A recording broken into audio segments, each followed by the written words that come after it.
Yair Rodriguez versus Brian Ortega, the rematch. Robin, what you got for Brian? Guys, the first fight was going interestingly for both guys. They're kind of working their normal stuff. Brian Ortega looking to box and close the distance. He wanted to get a hold of Yair. He was showing more takedowns and attempts than he usually shows. Ultimately ended with a freak injury for Brian Ortega's shoulder. But let's talk about his game a little bit. He primarily likes to box. He wants the pressure. He's got an amazing chin. Not the best defense. His chin has been tested a lot, but he's got a good chin. He can take a shot. He wants to box his way in and either get a hold of you or pressure you till you shoot. Ultimately, if he gets a hold of you, all he's looking to do and see is the crown of your head. Is that. As soon as he sees that, either by forcing it in grappling or getting you a little bit tired or off balancing you, or like Charles Oliveira likes to do, he'll slam a knee in your gut, forcing you to bend over. That knee bending you over lets him jump onto your neck. As soon as he jumps on people's neck, the crowd reacts because people are really noticing what Brian does there. He wants that front headlock, and he's going to do two things. He's either going to chase the guillotine or he's going to punch through for a standing Darce choke. The Darce choke, where he's punched through under your neck to your armpit, locked his arms in a triangle, he's going to use to get you on the ground. When he hit it on Diego Brandao elected to lay down to try to shake him off, and Ortega went over to a mounted triangle. His nickname originally, and maybe still is T-City, because he finished a lot of his early fights with triangles. It's one of his best weapons off his back. The other thing he'll do is if you stay standing with that standing Darce, he'll look to trip you and throw you to the ground. This is what essentially Gordon Ryan hit on Keenan Cornelius in the finals of ADCC a few years ago, where he's tripping your leg, tipping you over, and then chasing the finish. When Brian Ortega fought Cub Swanson, he locked up that standing Darce off a knee to bend him over. Cub tried to stay standing. He tripped the leg, flipped him over, and was chasing it.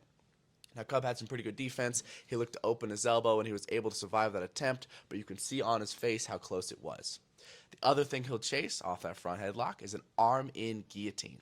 In my opinion, arm-in guillotines give you a lot more control than arm-out, which is something we'll talk about versus Yair, but he'll chase an arm-in guillotine. He had an amazing one on Cub, even though Cub was able to stay standing and break the grip in mid-air. Ortega was able to readjust the grip, which is absolutely insane. He's a phenomenal grappler, phenomenal at chokes.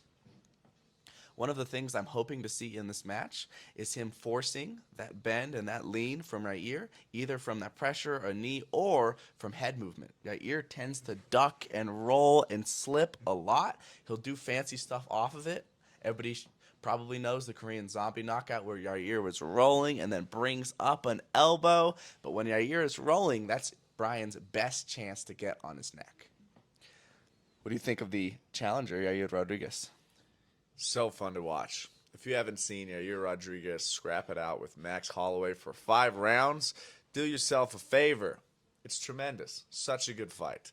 This kid's incredibly talented.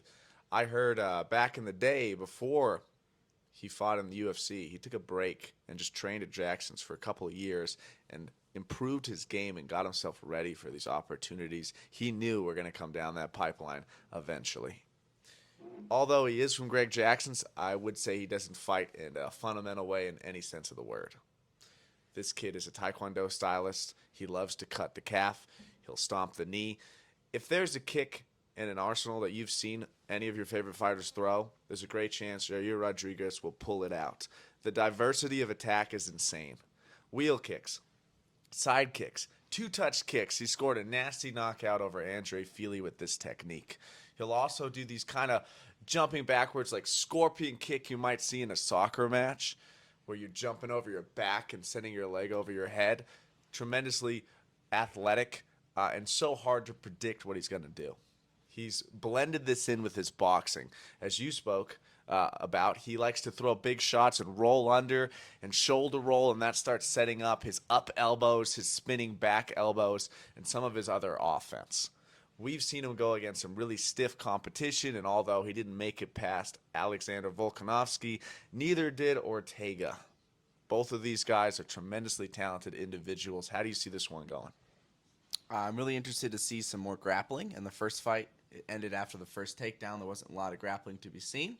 I think Yair is a very good grappler when he has his legs on you. He does some very interesting guards, chasing reverse triangles, chasing his hammer fists. But once you get past his guard, he's not the same grappler.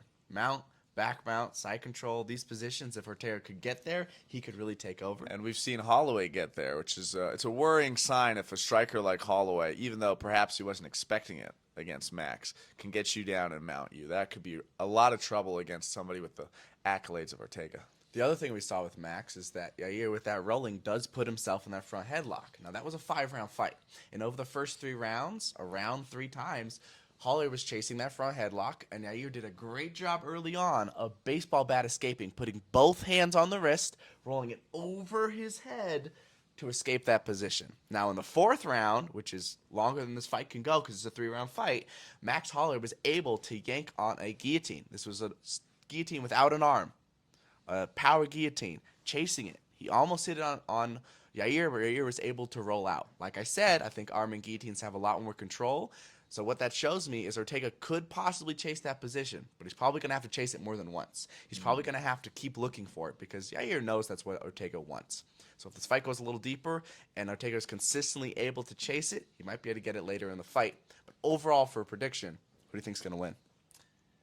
This could go either way. It's a striker versus a grappler matchup. Ortega likes to box, but Yair operates so well outside of that range. And in their first meeting, he was landing some great kicks, tagging some him. great right hands. That front kick to the face is so quick, so quick. And it's hard to know which kick he's going to throw because he can throw anything at any angle at you. He loves to march in behind a kick and pick his knee up and fake it and then step through with a punch.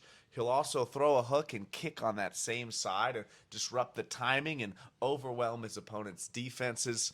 If I'm going to lean one way on this one, even though I think Ortega has some opportunities to get a finish and find a submission, overall I'm going to go with Yair Rodriguez. Yeah, they're both well-rounded, but essentially it's a bit of a striking versus grappling. And the X factor here is, to me, Brian Ortega hasn't fought since that fight.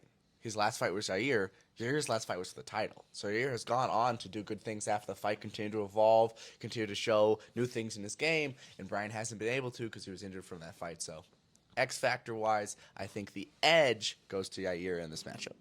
Pantera.